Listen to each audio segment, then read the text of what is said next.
We have enough to start, and just want to welcome everybody. Mark's on. Hi, Mark. There's Alan. There's Alan.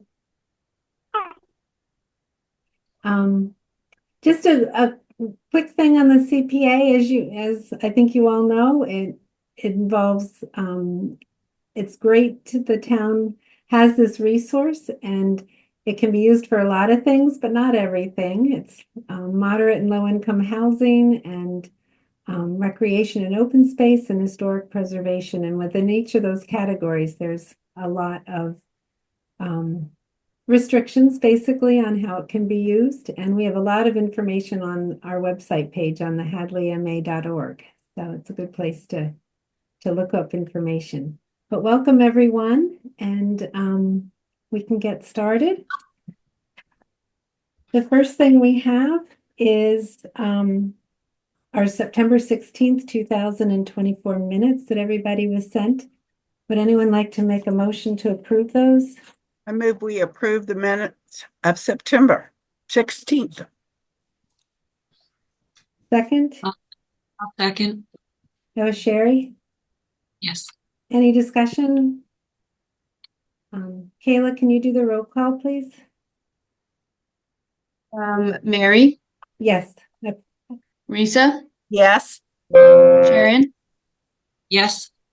Andy Klepacki, Yes. Adam, Yes.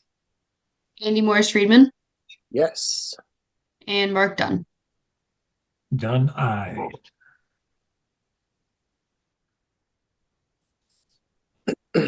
I put up the treasurer's report. Adam, if you want to take us through that. The current figures here and the revenue. Sure. Can everybody can still hear me okay? Yes. Okay, great. Well, at the top, we'll see the summary of where we stand currently as of the end of January with our all of our reserves, as well as what we have reserved for expenditures, which we'll see later on down in the report, as well as the bond repayment, which is $750,000. So right now, our total CPA fund is at $3,432,851.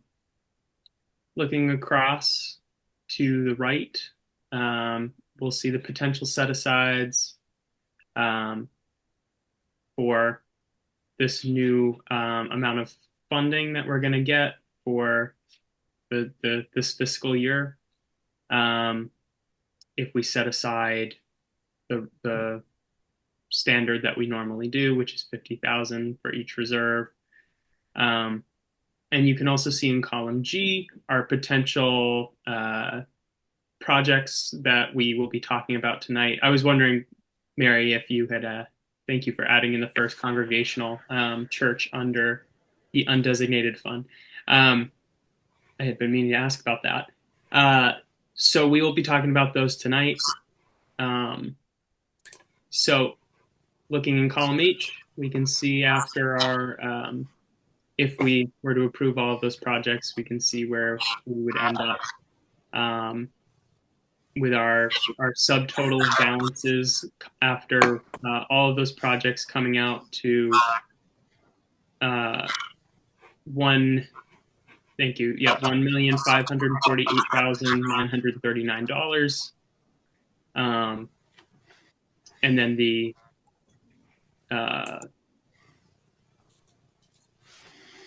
what is the formula in that cell? Let me look on my end. The reserve for expenditures goes up by 400,000 if they're all approved. Oh, okay, yeah. That one gets bigger because you have to get to the same total.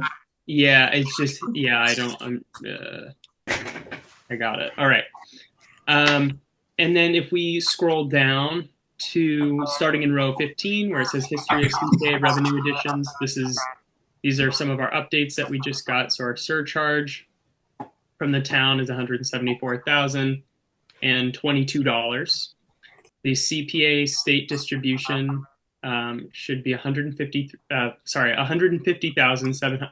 $734, which is a subtotal of $324,756 for both of those items. Our earnings on investment to date are $55,892. And so the total amount that we have now added to the CPA fund is $380,648. And the surcharge is half a year. So That's right. that may end up closer to 350 for the year, because that's actually just the first two payments of the 4 quarters. Yep. So that's And why, then yeah. If you can see in row 25 and 26, we got a 43% match from the state, which is a little, it's, showing that downward trend that we saw in the last couple of years. That's the lowest it's been in quite some time. And Mary so helpfully put some notes about what's driving that over in the right. But basically, my understanding, Mary, I think, understands this better than me, that there wasn't much refinancing, and home sales were down, which I think were like the primary drivers of that being lower. Is that accurate, Mary, to say? Yep. And for the high years, a couple of years ago, the state had extra funds and put 20 million and 10 million into the CPA with reimbursement. But most towns, if they didn't have the full 3%, they only got 18%. And the 43% is 150,000 is 43% of the 347 we collected the year before. It's always based on, and this was received already. It was received in the fall. So that's what the state is set for the year. It's just the surcharge and the earnings that'll vary. Right. Good. Thank you, Adam. Yeah. And I had alluded to this, but the set asides for the reserves, we assuming a 10% set aside, that would be 50,000. Is sort of our standard go-to last couple of years based off of what we've ended up with, right? And we'll talk about this a little later, but yeah, it's, the town surcharge is pretty consistent. It's the state one that is the state and the earnings are really hard to predict. Right. So I think that is a good amount. Good. All right. Can I point out something that I had noticed on this? Yes. And the application for the Route 9 signage, it says 5,000, and in the application for the North Hadley Bell, it says 4,000. So I think those numbers, it's in that little corner at the top. Go back to line 1. You're saying on the right in column M? Right, J. Column J, K, and L. Okay. The applications are the opposite, so I think the figures got transposed just as a quick side note. Yeah. I'll fix that on my side. Good spot. Okay. Great, thank you. Just for keeping it right. Yes, thank you, Sharon. No problem. No, I had them wrong on my sheet too. So the base for the bell is 4,000. Yeah, it looks like we have it right in the proposed project section. I think just in that table there. Oh wait, no, maybe they are swapped there too. I still got it. Okay. Base, yeah, is 5. The base And for the the signage. bell is 4. That's what. Yeah. I'm saying the base for the bell is 4 and the signage is 5. Okay. And we have that wrong. Okay. I'll swap that. It's done. Well, I'll fix it later. All right. Thank you, Sherry. Okay. So now we're going to do the applications, and what we do for this meeting is discuss them, ask questions, and then if we need more information or if we want to look things up ourselves, it gives us a little bit of time, and we'll actually vote on them for March 3rd at our next meeting. So thank you all for being here. And I'm going to just present them in the order that I got them. So the people that sent them in first get to go first. We'll do it that way. The first one is the old Hadley Cemetery fence, which is Alan Weinberg and it's the Hadley Cemetery Committee, actually. And Alan, you've got some pictures as well, but go ahead and start presenting it. Can't hear you, Alan.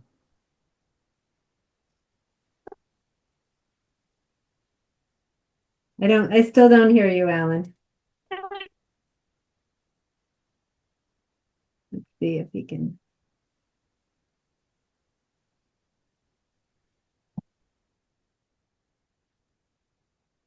It doesn't look like you're muted in Zoom, so your device may be muted or your mic is turned off.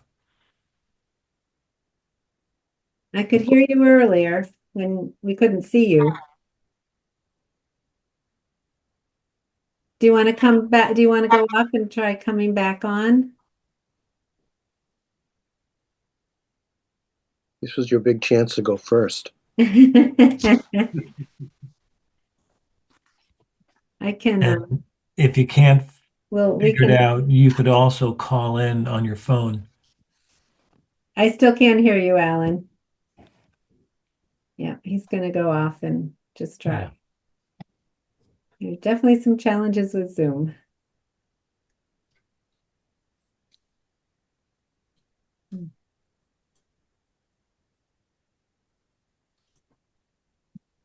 Oh, hi, Diane. Welcome.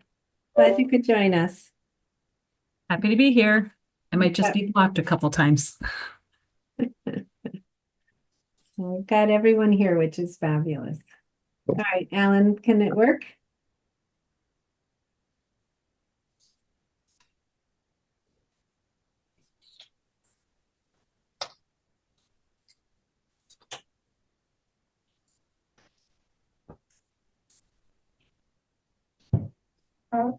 Alan, why don't we skip ahead to the doors and give you a little bit more time? Or if it helps, you could exit the meeting and re-enter it. He already tried that, Oh, you did? Okay. Yep. but he could call in. But You're right. on your phone, you try it on your phone, maybe. Get Zoom on your phone.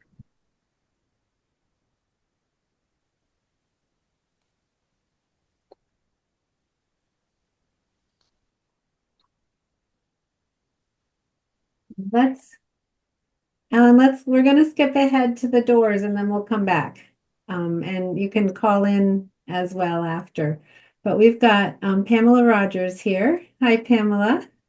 Hi, how are you? Very good. Thank you for being here. And Reese is on the Housing Authority as well, so that's great. I'm gonna show these pictures as you talk and you can let us know what you're proposing here. So this is an older picture of the Hadley Housing Authority from a few years ago. In 2023, CPA and the town of Hadley was very generous to award the Housing Authority a grant for all new windows for the residents. So it's got a much better look. I'm sorry you have an older picture that we presented, but so now what we're looking for is the doors. So you can see in the top picture there's a solid door with a storm window and a storm door and then a side light. Unfortunately, those side lights were not replaced when we did the window project. And what's happened over the years, I'm not sure when they started doing them, but when the glass breaks, they've been replaced with a heavy duty plexiglass. So they're not very weather tight or weather, you get a lot of radiant cool and heat coming through them. And we'd like to just get all of that taken care of. We would also like to get in doors that have windows so the residents get more light into their units and they can see who's approaching the door. And then the back doors are also a solid core door that we would be replacing. So it's 80 doors in total, except, I'm sorry, we did just do we've already done a change order to get the back door of the community room added as well. The doors are the original doors from when the property was. They are a solid core wood door. So over the years, there's been swelling and compressing or contracting because of the weather. And they're not the easiest things to operate for our elderly and disabled residents. The project is estimated at this time for about $300,000, and at this point, we're asking for $75,000 from CPA for the 25%. We don't know. We are in the process of getting an estimator done, as this is a state-funded project as well through EOHLC. They do assign an architect from the executive office that oversees it, and then they hire an outside architect. So there's all kinds of folks outside the housing authority that are putting together this project and all the information. So I don't have concrete plans just yet. We should have those in a matter of weeks.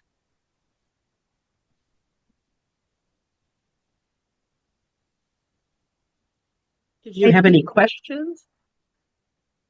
I guess I would ask Andy or Mary, do the new doors have to meet the standards of the, what is it, the Secretary of the Interior? Secretary of the Interior standards, rehabilitation standards are for historical preservation projects. This one falls under housing. Okay. So it does need to be for protecting, preserving the building, which I think I could argue the doors warping and stuff can be damaging for the building. It's not to be just for looks or for better, air tightness and stuff like that. It really needs to be to protect the building for it to fall under the CPA housing. It's difficult to tell from the picture. Are those doors handicapped wide? They are 36-inch wide. Absolutely. There's been quite a history of CPA funds. Some of the first projects when it passed in 2004, within the first couple of years, were for work, 75,000 one year, 75,000 another. They didn't really at that point put details of what the money went for, but it's, and then the window project, and so it's been about a little over 300,000 of CPA funds have gone towards Golden Court and Burke Way over the years. So it certainly has the history of supporting Golden Court too. Absolutely. Mark? Just another question. It seemed from the application like you just got started with the designers, so you probably don't have an answer yet. I just wondered if there's been any statement yet about what the new doors would be, if they would be, insulated metal, if they would be, solid core wood or some hybrid, insulated material, if that's even gotten to that point yet. It has, yes. So at this point, we are looking at insulated fiberglass doors. They don't mar as much, and they are more energy efficient. And they don't tend to warp, whereas a metal door sometimes can over time. So to Mary's point about like securing the buildings, we do have quite a number of work orders throughout the year of trying to get locks and handsets to work properly. Yeah, I would think the fiberglass might be more dimensionally stable, right? Okay. Yeah. Thank you. I Thank might you. suggest looking at a door that has a screen built into it, so you don't have to have a separate screen door. Well, the state sanitary guidelines do require that when a door opens out into the fresh air instead of a common area, you do have to have a screen door on it. And that allows folks to keep their front door open, and then allow fresh air to come in. That's That's a state guideline, unfortunately or fortunately. Well, I think it's a good project. What are some other people's thoughts? Andy? There's a reserve fund request of $85,000. Has that been approved? Or is that still pending? Um, I'm That is still, I'm reading the write-up here, so that's, you got the yes, $300,000 broken that's into the, pending through EOHLC. I'm sorry, go ahead. I think she's frozen. the 85,000 is not from CPA, it's for another group that they're trying to get it from. Yeah, that's from the Yes, executive so that is office. still pending, but there's a high That's likelihood we will. okay. Yes, that's the exact. Yeah, the Executive Office of Housing and Livable Communities. Oh, that's Housing. okay. All right, I didn't know what that was. Okay. Yeah. Good question, Ray. So the deal is that they pay for 75% and the local town pays for 25%? Well, the 139,000 is out of their capital reserve. Out of Of the Golden Quarter, the housing authorities, right? That's the way that's the way I understood it. The 139 is out of the capital fund. That's for out of their funding. And then it looks like you got another request in here for $85,000 to this. Is it GOHLC? It's And then EO, Executive Office of Housing and EO, okay. Livable And then- Communities. Yeah. Okay, perfect. And then Yeah. 75,000 from us. Okay. So that's like their umbrella organization. Gotcha. Okay, understand. And that's And still if I pending might- approval then. Yeah, and if I might, the capital funds also come from the Executive Office of Housing. Yeah. Every housing authority gets an award each year, and we had been planning the door project for quite some time and have been accumulating funds to get enough to reap the doors. Okay, all right. And when will you find out about that 85,000? Probably within the next month or two. We do expect to Okay. have all the schematics and the bid packet ready. We do expect this project to be done within the next 6 months. Oh, beautiful. Okay. Awesome. Thank you.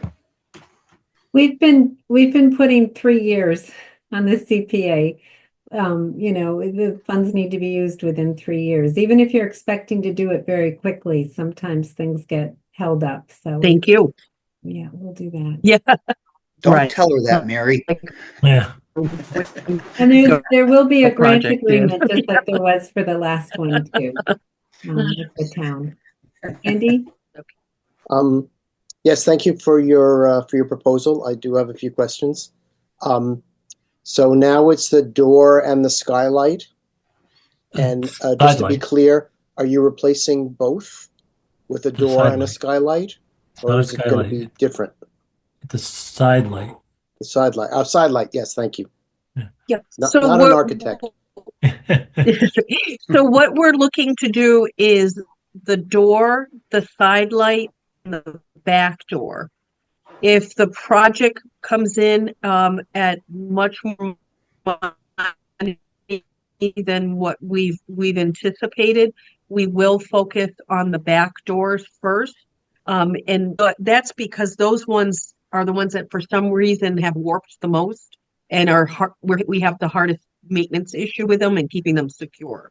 So then we would split the project into 2 different projects. But we're hoping to do the front door, the side light, and the rear door of each unit. Okay, so the front doors will still have the sidelight, Yes. just a new one and a new door Right. Yes, for every unit. Right. for every unit. Yep. And you Um, mentioned the common space, right? Yes, the common room, the common building, there's a rear door that is also a solid core wood door that if we have enough money, that's going to be Add alternate. Thank you. Exactly. Thank you. An alternate. Andy K has his hand up. Yeah, Andy, sorry. did you say these are going to be obviously you said fiberglass doors.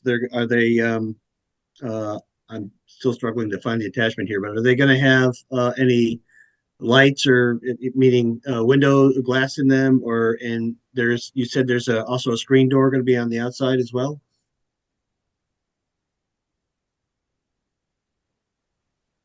Everybody froze. Pamela. Here's a picture with the new windows that were put in the CPA, partial CPA funds. And so the side light and the front door, it sounds like both, if I understand that correctly. Yeah, and the front door is both I mean, that one looks like it's a half light, half window, half glass, half fiberglass, and then you've got a screen door on the outside of it. Is that the setup you're going to be mimicking that with the new one? I think we lost Pamela. Uh-oh. Applicants are dropping like flies. Pamela, So I'm sorry, I'm not seeing.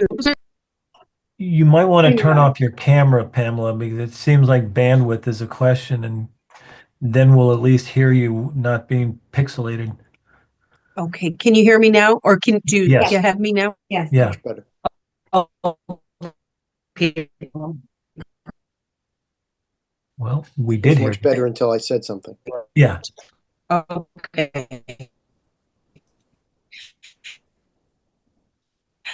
And Risa, you may know, Yeah. the side window being replaced as well, both of these? Yeah, that's what Pamela said. So that's actually my unit. So that's a picture I sent Mary after the windows were done. So I can't remember who said, but the doors are as Pamela described. So there's no window in the actual door. That is one of the old screen doors from 1962. And those have storm windows, the larger one at the top, and then a smaller one at the bottom. In my storm door, there's glass in that lower, smaller section, but the top has the screen in it. That's why you see the variation in color, the gray on the top. That's just a screen. And so if But the door behind it is solid. it is, and it's wood, so but it's painted white on the outside. Okay. So my question remains after this solid fiberglass door, which is going to be obviously the environmental seal. Will you still have the screen door on the outside? Yes, that's what Pamela said. It's part of sanitary code, and housing authorities have to follow the sanitary code to the letter. So we would still have to have a screen door on the outside if I'm to understand what Pamela was saying to us. So you're getting a front door, a front screen door, a side light, and then a rear door. I'm not sure. She hasn't said if we would get new screen doors. Can you hear me? I logged back in. Yeah. Okay. There we go. So yes, we would be getting new screen doors front and back because both the front and the back doors go directly into the units. And again, we may need to stage it depending on where the estimates come in and where the bids come in. And you were doing the side light as well, correct? Yes, those are the ones that some have been replaced. We are, yes. And they're still, yeah. Yes, yeah, unfortunately. And on the other side of that skylight or skylight, I'm sorry, side light is a galley kitchen. So it's pretty important to maintain that window area for additional light into the unit. Okay. Is it going to look similar to how it is now with the long vertical side light and the door to the other side, or Sorry, do you not know what it's going to look like yet? I am breaking up. Should I? I'm sorry, it broke up again for a moment. Is it going to look similar to what it is now with the long vertical side light? I think he's I- asking, will the side light be full top to bottom and the storm door will be half top? So I'm trying to get it all lined up. If they did some wainscoting underneath the windows when they put them in, when those were done on 23, and I'd like to have the side light they do make like a 3/4 side light with some wainscoting on the bottom so that it matches. And again, that same type of, paneled look on the fiberglass door as well. And the storm door would have the screen where it's retractable that stays right in the door. Would you Nice. say that the doors are starting to lose their ability to function and that the residents are having difficulty exiting and entering their own dwellings? Absolutely. Absolutely. There is a new, we do have just regular knobs, exterior knobs on these doors as well. And the Executive Office of Housing has released some additional funding in projects to bring, it's an aging in place initiative where you can go in and you can get monies for levered door handles and higher toilets, things of that nature. And that's another mechanism for me to try to get additional money, is that I could put in a quick project with EOHLC that would cover all the door handles for the new doors, whereas that would save money on this project that we could get more done.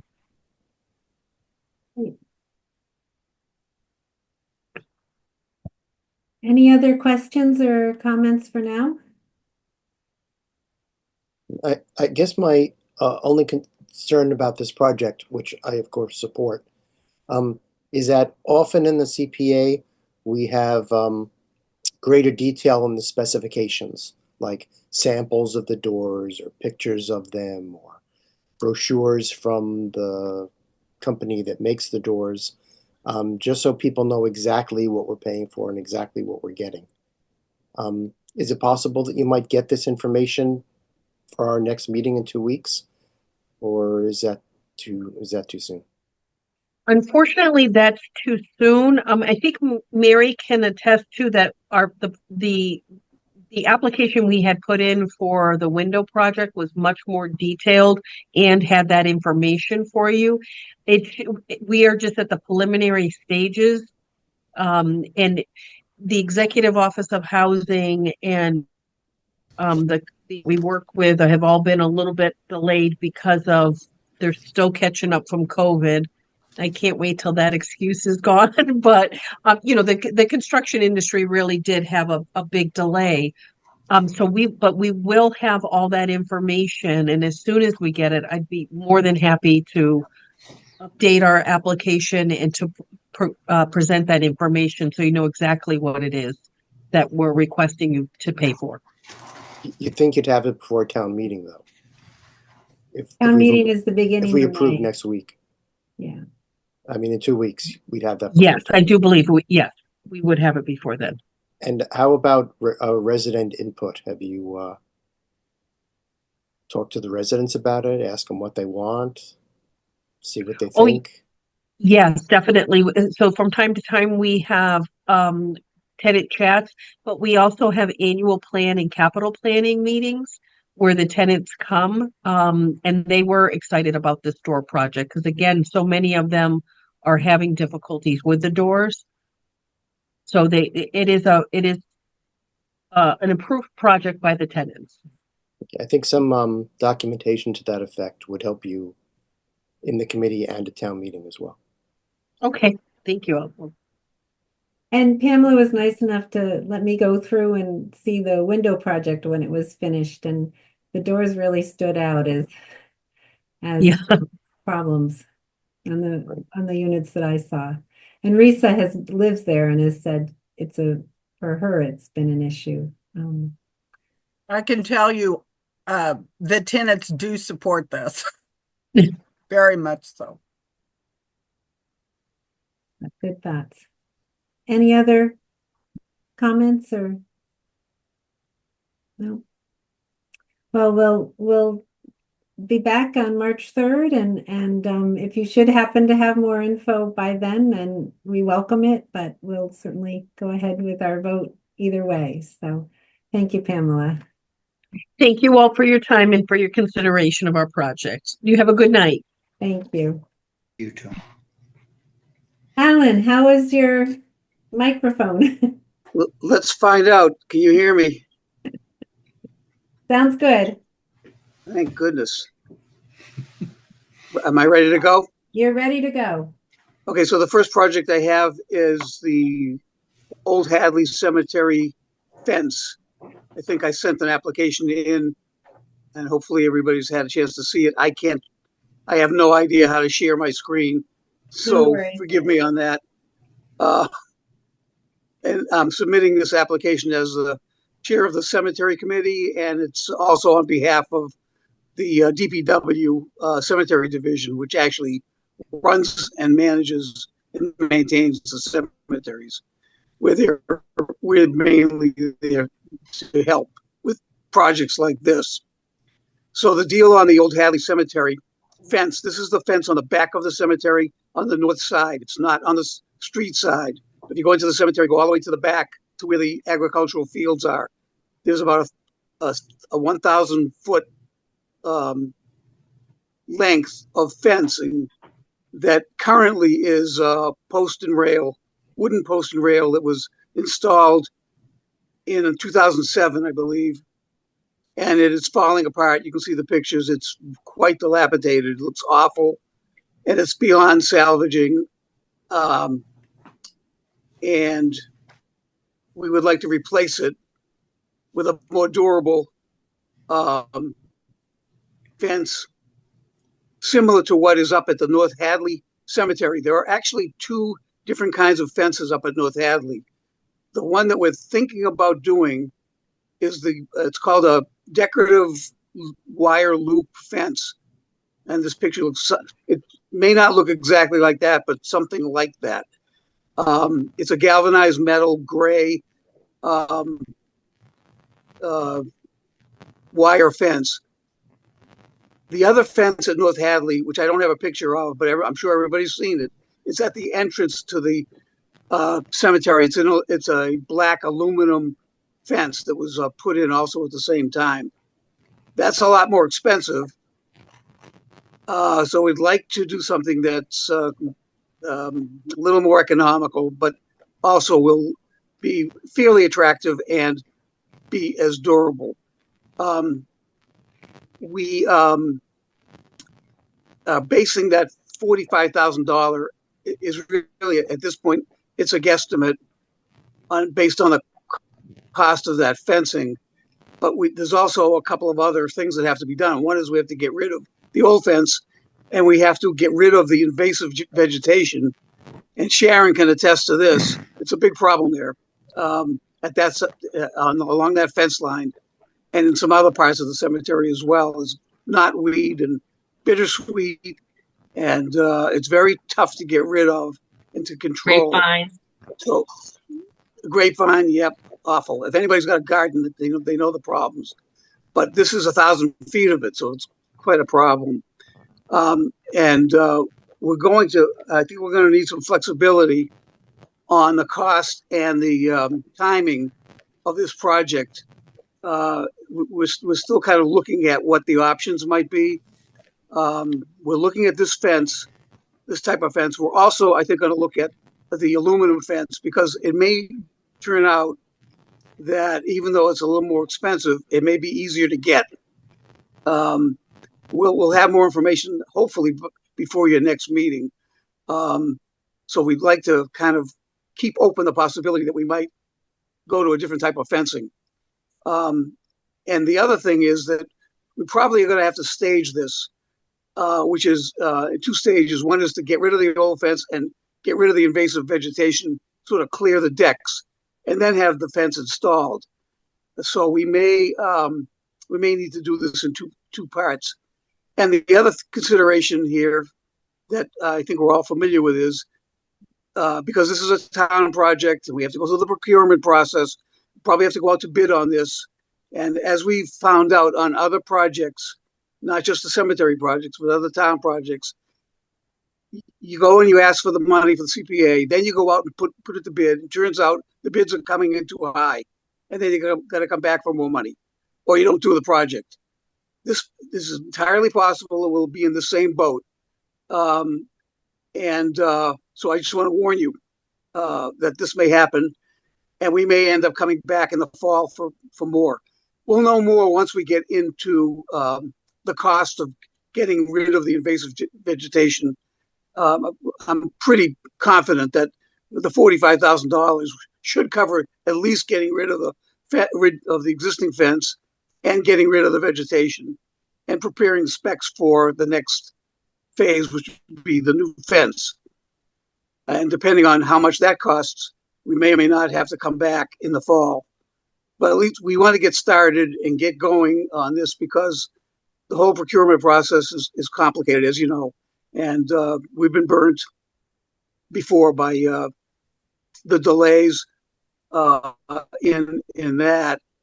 And of course, the other thing we're looking at is God knows what's going to happen with tariffs, and metal costs may go much higher, but we don't know that yet. So it's a little bit of a chicken and the egg. We thought we'd like to get started with your assistance, get started on this project and hopefully get it done this year. We hope this year or next year. I guess that's all I have on that project. If there's any questions, Mark, you need to unmute. any questions? Yes. Alan, you said that's the back fence. What about the east side and the west side? Is that included, or is it's just the north? No. Yeah, just the north side. The south side, which is the street side, and the east side have a old cast iron fencing, which is not it's not great, but it's serviceable. It still looks attractive enough, and we're not planning to replace that. Not in my lifetime, I hope. Okay. Yep.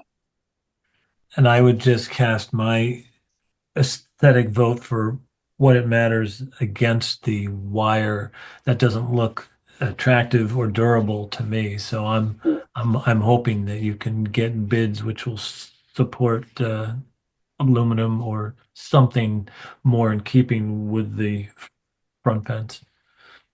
Yeah, well, there's no way we're going to be able to put the cast iron fence up there. No. And frankly, if you look at the historical record of this cemetery, there was no fence on the north end for a long time. And we're not exactly sure what was there before the post and rail. It was something there, but we're not sure what it was. Gary Berg thinks it was some kind of a wire fence. And that makes sense because if you go up to North Hadley and see what they have up there, and you should go up and look at it. It's not that I don't find it unattractive at all, that wire fencing. It's not cast iron for sure, but it does the job. It doesn't look terrible to me. That's my opinion. And I just think it would be more cost effective. Would I love to have something a little bit more sturdy and more like the front of North Hadley? Sure. And maybe we'll be able to do it. But we got to find out. We have to get more information about the alternatives there. Hopefully we'll have some information at least before March 3rd, certainly before the town meeting. Alan, how old is this fence here at North Hadley Cemetery, the wire fencing on the back side? We don't know how old it is, but I'll bet it's 100 years old. Certainly durable. It's been there for a long time.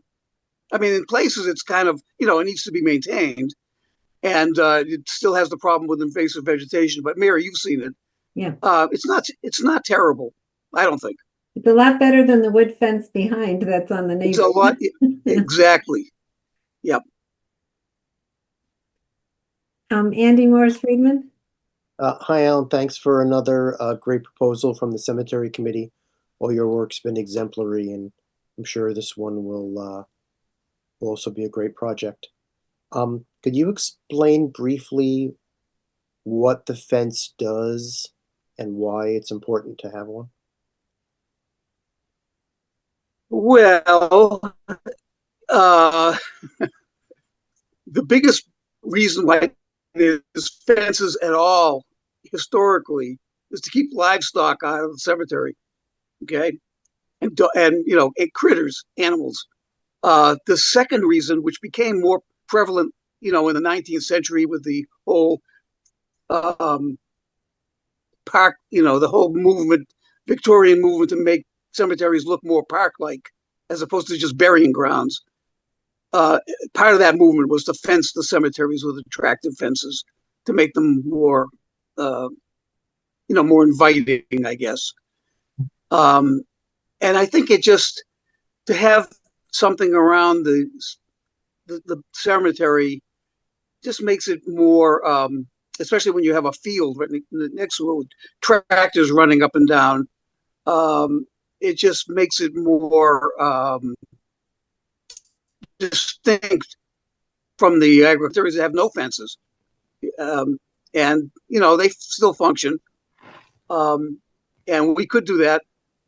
I'd be against it from a historical and aesthetic point of view. And I think it's to have the grave markers that are right up against that northern edge just go right into the field. It doesn't seem right to me. There should be some distinction, some marker that says this is cemetery land, not agricultural land. And it'll, if nothing else, if someone's driving a piece of a tractor, they'll see the fence, and before they start running over the graves and the grave markers. I don't think that's going to happen, but I'd like to preclude it as much as possible. Sure. Okay, those are all excellent reasons, I think. Does that answer your question? Yes, it does. Sharon? If you can see in the picture that one of the grave markers is right close to the fence, and I can tell you that our grave marker is just as close to the fence. So you can't even get in between our gravestone and the fence itself, actually, with a lawnmower. It's the next one up. There you go. See, there's a gravestone there, and ours is equally as close.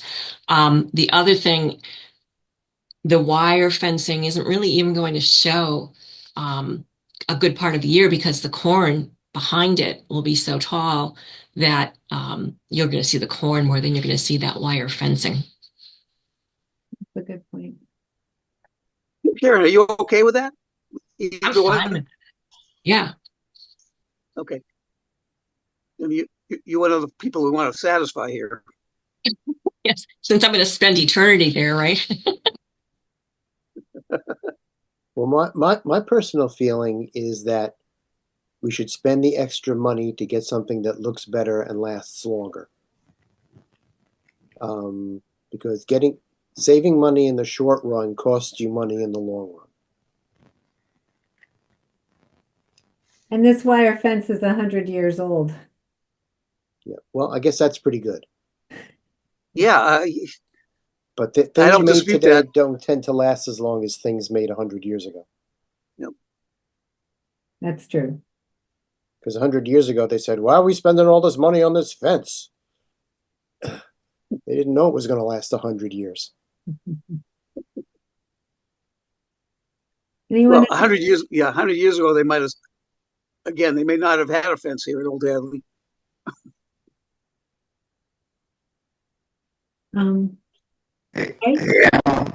Quick question.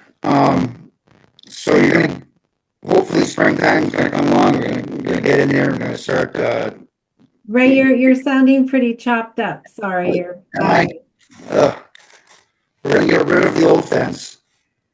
We're gonna get rid of the invasive vegetation.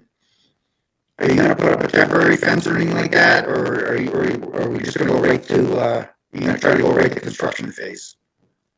Yeah, I think that would be the best, most cost effective way to do it. I mean, we don't want to put up a snow fence or anything like that. I think that would be hideous. Right, right. No, but I'm just thinking, like, if you got, if you get to that point and you start getting prices for the wire fence as opposed to maybe something like a little bit more decorative, a little bit more robust that, that everybody's been talking about, which I agree. I think maybe there should be something a little bit heavier there. If it's a couple dollars more a foot or something like that, I mean, would you hold off? Or how could we augment this fund mid stride here, you know what I'm saying, to help Allen out if they needed additional money to get the better fence. Yeah, I think the objective here would be to minimize the time between no fence and the new fence. Yeah. I mean, I don't think you'd want to, remove the old fence, get rid of the invasive vegetation, have nothing for a year. I think we can avoid that by, just, moving on. But it wouldn't be the end of the world if we did have to wait a year, I suppose. Because if you look at if you go out there and see what this thing looks like now, it's horrible. And I mean, I'm surprised the town hasn't carted that fencing away already and leaving us with nothing. So, yeah, that's a possibility. I think we'd like to avoid that, obviously, and to shorten up the whole thing as much as possible. But that we'll see, because again, this is not what this is. The town doing procurement, and it's always been difficult.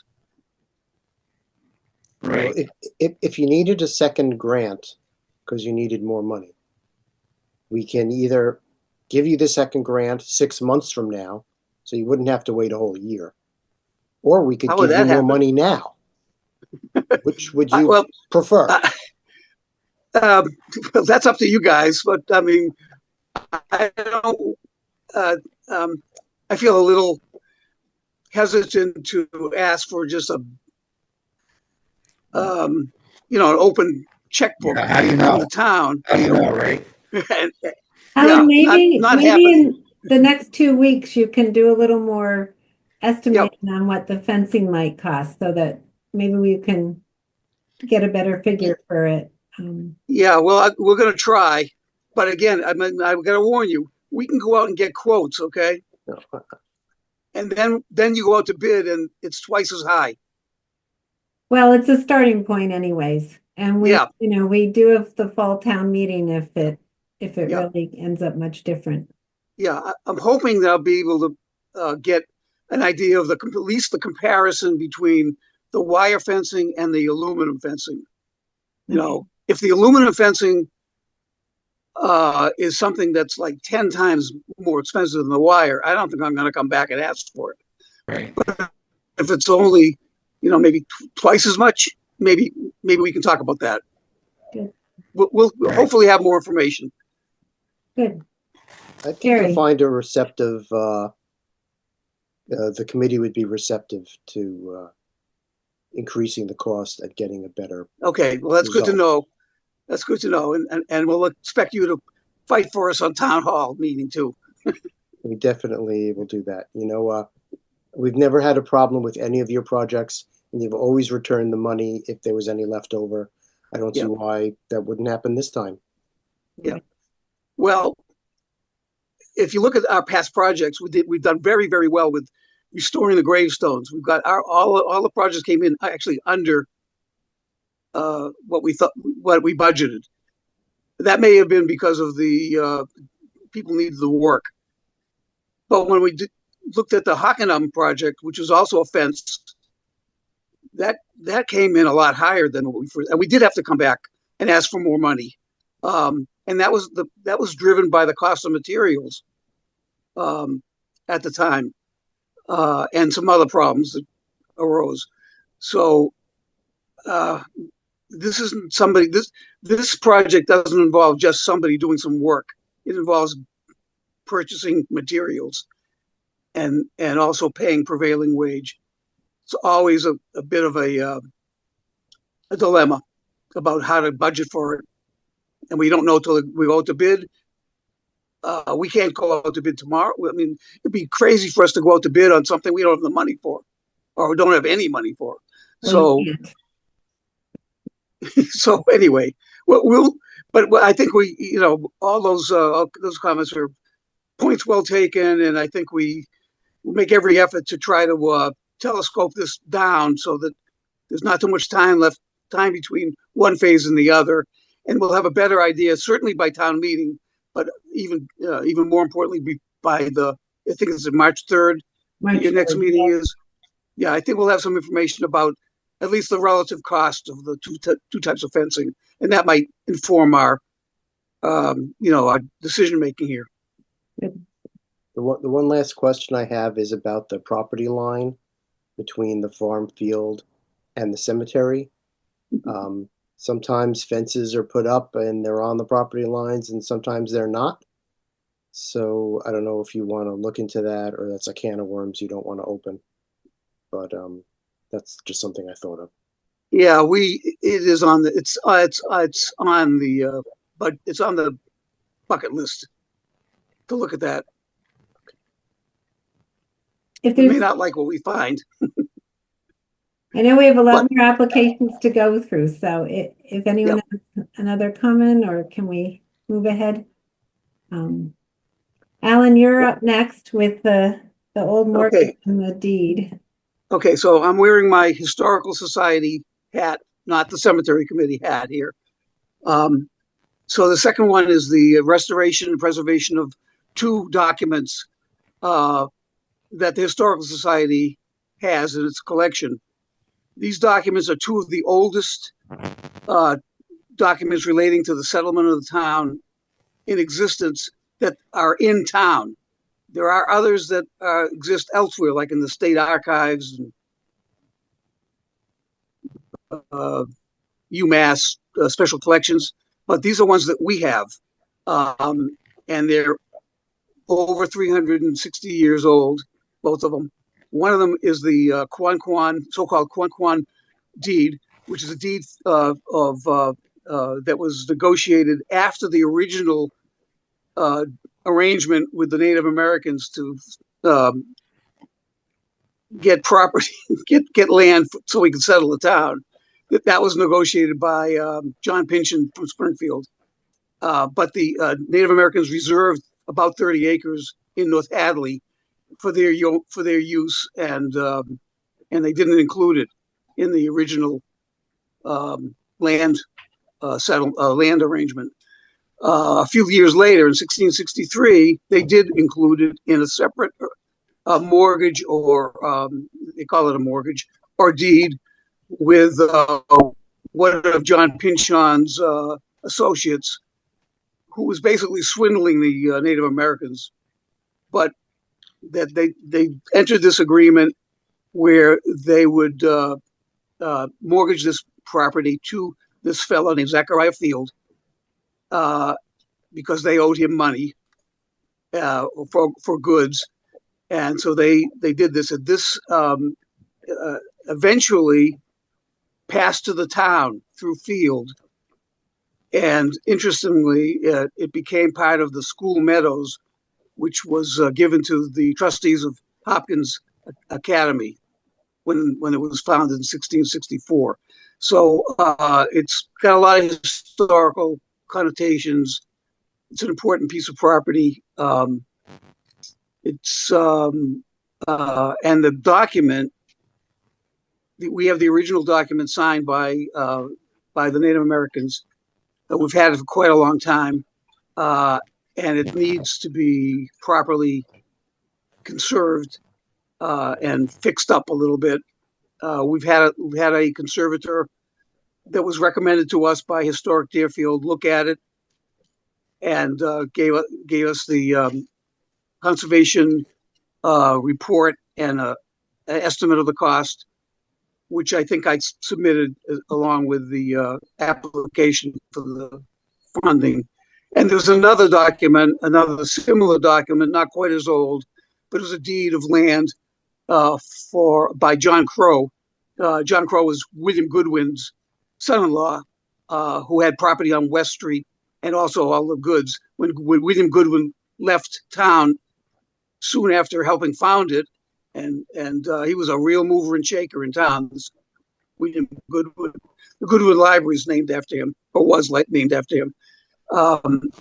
But John Crow's his son-in-law, and John Crow just deeded his goods that he inherited from William to his grandchildren, and that's what this deed includes. And that was 1676, I believe, is the date of that document. We brought that up there as well to have the conservator, look at. She gave us a similar estimate.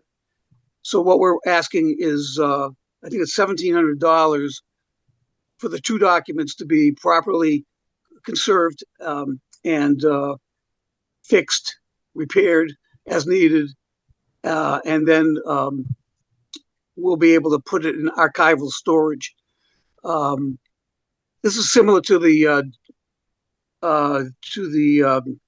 maps that were done about 4 or 5 years ago. Andy, Morris Friedman, you were involved in that. That cost those documents, those deeds. Those maps that were done, the survey maps, the original survey maps of part of the town. I think that cost about $2,500, I think, to do. So this is a similar kind of a project. These are important documents. They need some tender, loving care to keep them in good shape and preserved for the future. One thing I neglected to include, which I'd like to add now if it's not too late, which is that we actually need archival boxes to put these documents in once they're restored. We're not going to display them on the walls like they were. They need to be put away, and we're going to have high quality digital photographs framed and put on the walls for people to look at. And one last thing so I'd like to ask for another $500 to purchase the archival supplies that we'll need for these and some other old documents that are not properly stored. If that's possible, and I can write that up if you need to. So the new total would be $2,200 instead of $1,700. That's possible. If that's acceptable. Yeah. If that's possible. Okay. Now, one last point on the Quan deed. If any of you are familiar with the Cultivating the Past book that was edited by Marla Miller, the first chapter in that book is all about the Quan deed and its history and what it means, and it's quite interesting. Nice. Thank you, Alan. Any comments or questions? It was quite thorough. Mark, was that a hand raise? No, I was just Okay. turning the camera on and off.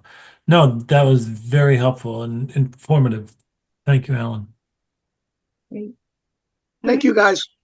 Well, I guess, Alan, one quick question if you're not gone yet. So where would these be conserved once you put them in the boxes? Would that go in the library? Would that go to town hall? Where would that? Nope. They'd stay in our collection In the historical. Okay.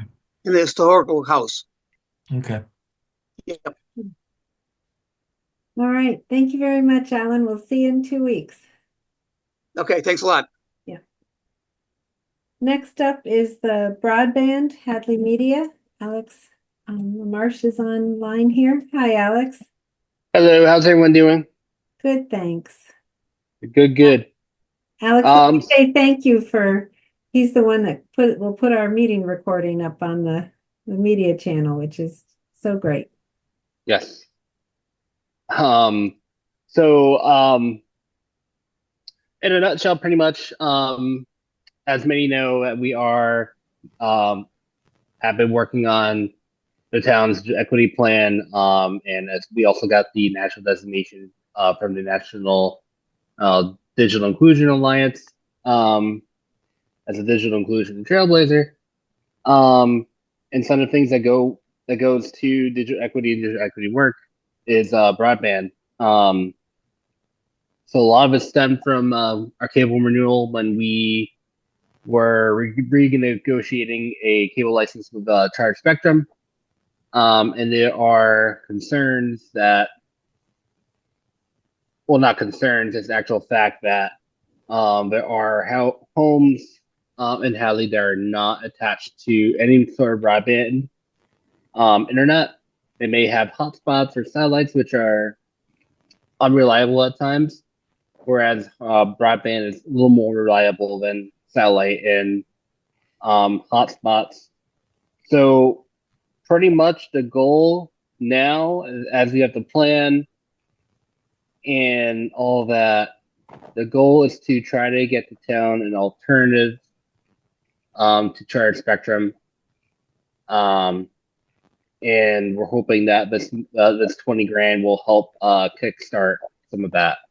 So I'm sure you all read the application, at least part of the draft plan, and some of the other statistics and images that I sent over to the community. So that's pretty much it in a nutshell.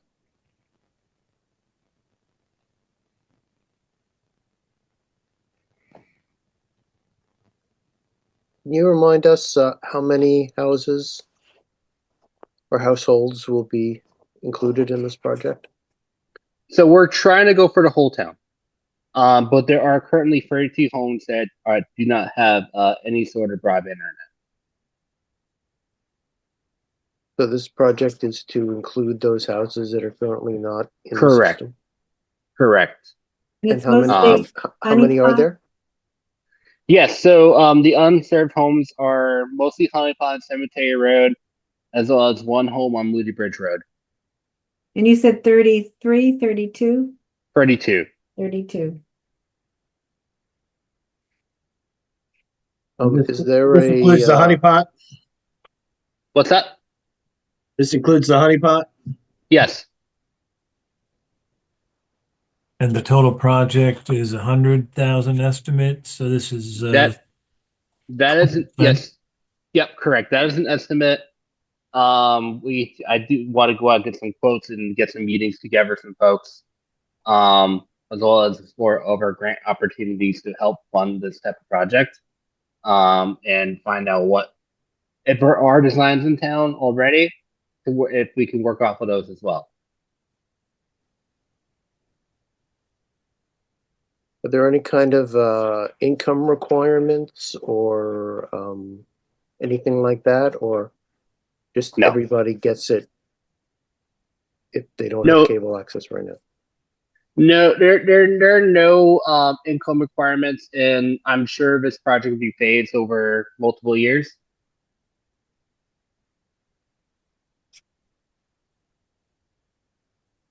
Well, I think this is a problematic project for a CPA. I always ask myself, or ask the applicant, what is it that is being preserved? And I'm not clear what's being preserved in this project. It's not really a preservation project. It seems to me that this is more of a project with the cable company. And so I'm not sure how this fits in with the mission of CPA. Just trying to find where my question was for the housing part of the application, where we put in where it's what's being preserved. Well, for housing, it could be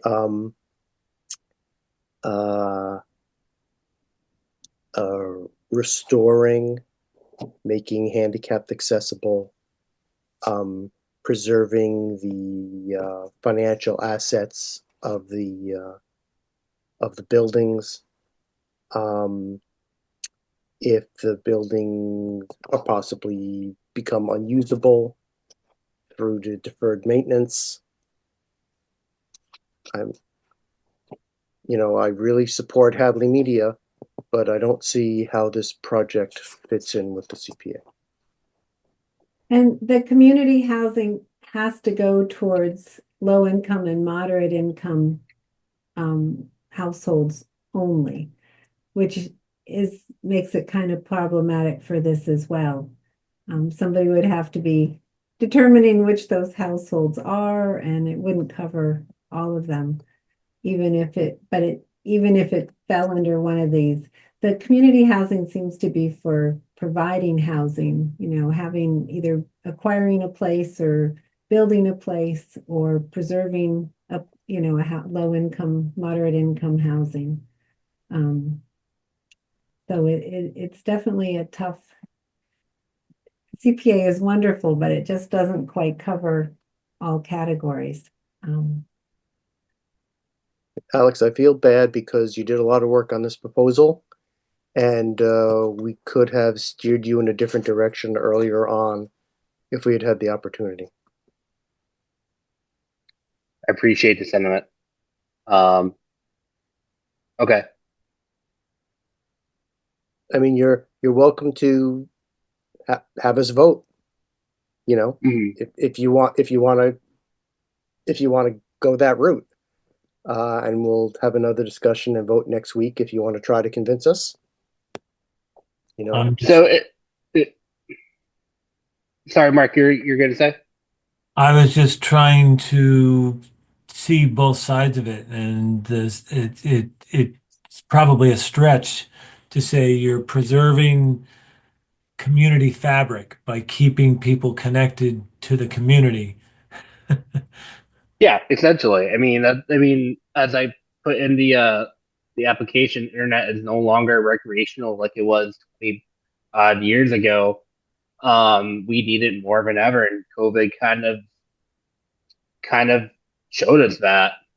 Um, whether it's communicating through Zoom, like these types of meetings, accessing government resources like the CPA application, getting emergency notifications and news and information and education, and even the local job market or any sort of job market. Um, and that's just a small portion of a big long list of why the internet is important these days. So I understand where everyone's coming from too. So It's absolutely so important, Alex. It really is, and hopefully there's some funds available through some help to get it to those 33 homes. That's a lot. Sherry. I think it's really important to have it too. Unfortunately, I can't agree with it because we didn't have it on our street and we had to get together as a street and pay to have it come down our street. So it's almost like a kick in the teeth that now, the rest of the people who weren't part of it are going to get it. And we had to pay for it to come down. And it wasn't cheap. it probably wasn't. And this would be an alternative to Charter Spectrum um, to clarify. So if you weren't happy with Charter Spectrum, this would be an alternative.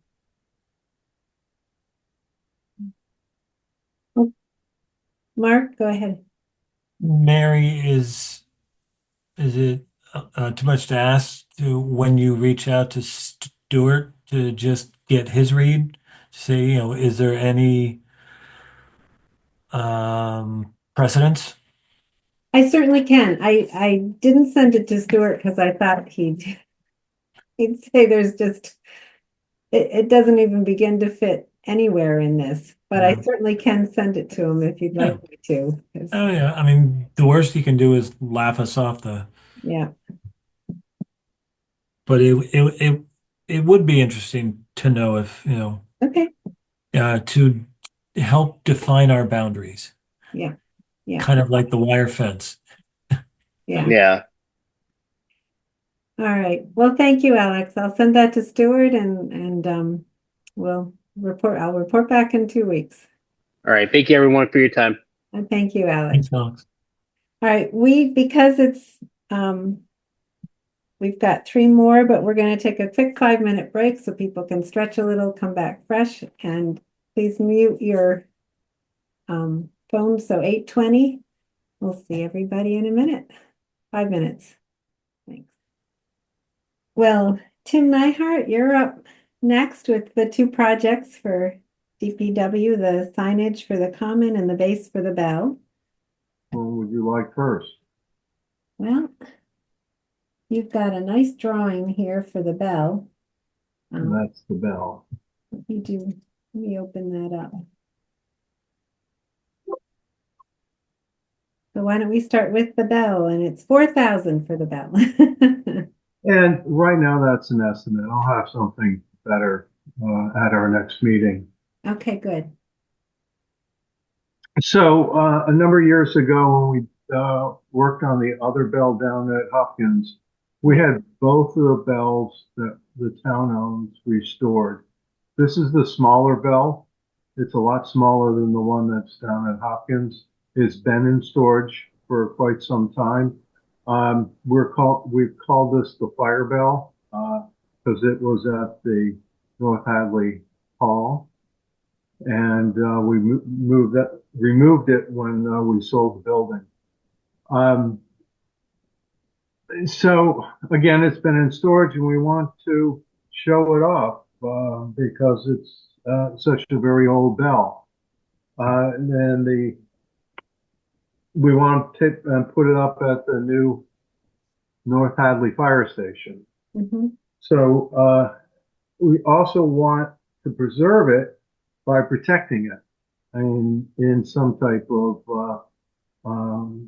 place so the weather won't get to it. So like the other one, we had volunteers to help build it. The actual top of the one down in Hopkins was built in my garage and hauled it up on a trailer. And we'll probably do this, possibly the same thing for the upper portion of this. We'll build this probably in my garage, and we'll haul it up to North Hadley. So again, we'll do it with volunteer help. I've already talked to a couple people. I got somebody on board to give us a very nice metal roof, and also all the wood would be covered with aluminum to protect that, so we don't have a maintenance issue. The bottom would be block, and we're going to raise it up. As you can see by the drawings, there is a yoke with it and a frame on that, and we want to keep that intact with this bell. So this is what we're proposing. This is what essentially what the design would be looking like and built from. So that's what we'd like to do. And like I said, by March, it's your next meeting, March 3rd, I'll have a lot better price for you. I'll be going over to Lowe's like I did before on the other bell and talk to them. Hopefully they still have the programs that they had in the past in regards to giving the town a very nice reduced rate on the materials for us. You know how old the bell is? I was wondering, I was thinking you'd ask that. It's over 100 years old. I think it was 1840, but I can certainly have that for you for next time.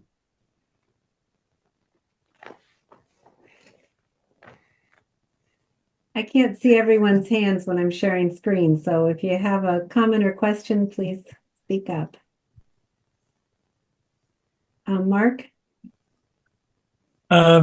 Looks nice, Tim. It does look like the bell is standing in a well. Are you planning to have like weep holes in that for? It'll be weather tight with some ventilation at the top. So nothing will get in there. Oh, I see. So it's not open air. Got it. That's correct. It'll have plexiglass sides on it. I'm actually going to start looking into possibly tempered glass because the panels are not that large. So forgive me, I haven't labeled anything, but it would be see-through glass probably around all sides. We wanted to raise it up so because it is on the smaller sides. bell is I think it's 22 inches on diameter. It's not that large. Okay. Very heavy though. But I'll give more information on that. I apologize. Work certainly gets in the way of trying to do this kind of stuff too. And then you would just ventilate the soffits still. Yes, we'll be ventilating through the soffits. Okay. Was it a school bell or a fire bell? Well, that's the $1 million question because depending on who you talk to, the bell that's at Hopkins, some people say that is actually the original fire bell. Others state differently. So I don't know if we actually did the right thing and made the larger bell down at Hopkins, and the smaller one up. But the reason we did that was because this was with the fire station up in North Hadley at the North Hadley Hall. So we've dubbed this the fire bell, and it'll go up to North Station now. I think that's a great place for it. Have you guys picked out a spot yet for it? Have you picked out a spot for it? I think he asked. Is there a spot for it? I'm pretty sure there is. I don't know exactly where it is. It's going to be in the front of the building, but I certainly can find that out for you too. Yeah, no, this is really great idea. I love it. He said, "Great idea. I love it." Great, thank you. I would just like to say thank you, Tim, for the work that you're going to do on it, and the other volunteers as well, and David Phil for restoring it already. Yeah. Andy, MF? Is there going to be any historical signage with the project? Explaining the history of the bell, where it came from, what it was used for, etc. Well, again, the problem is there's two different thoughts of what this bell was for. There is writing on the bell itself, but yes, just like we for the other bell, we'll probably have some type of placard of some sort. I haven't figured that one out. Might be a good project for the Historical Commission or the Historical Society. We will be running it through everybody. Yeah. Will it have a poured concrete foundation? Yes. Looks like it's got haunched footings, yeah. It'll be substantial, yes. It'll be hunched on all sides with some rebar in there. So it's not going to go anyplace. Nice. And just a little side note, remember to everybody, there is a time capsule buried in the other bell, easily that you can get to, but it is underneath the bell, just so everybody remembers that there is a time capsule under there. Nice. And there's a plaque there to stipulate the date that's supposed to be open. Cool. All right. Well, thank you very much. Thank you. See you in 2 weeks. And now you got the signage. And the signage. So I'm a member of the bylaw committee, and one of the things that we've been discussing at great length is the use of the West Street Commons, and there's certainly a lot of information out there, certainly through the select board and all, on how the commons can be used and some of the appropriate information for people that want to use the commons. Certainly there's also information historically on the common and also the buildings. So we thought it might be good to finally get some signage up there, and with QR codes, we can have something, a smaller sign that gives people the ability to get the information that they might be looking for. Some of the stuff that we think on the QR codes that could be advantageous would be information on historical information on the West Street Commons. The other code could be on the how to get information on the historical houses, and certainly the third one is how to give information on how to if you wish to use the commons. So this I have yet, and I will do that very shortly. Certainly this I will be going sitting down with Scott at DPW. He has a gentleman that deals with signs for the town. I need to set that meeting up, and I'll certainly do that sooner than later. So I have information and certainly some estimates on the cost of the signs that we're proposing. We're looking at two signs. Essentially right now, something in the neighborhood 2 feet by 3 feet, and some quick verbiage on the common, and then the QR codes and whatnot. It would be on a metal frame, which would be on a metal post. So that's what the proposal is. So we can get some information for people that walk on by and see what and want to know what the commons are about.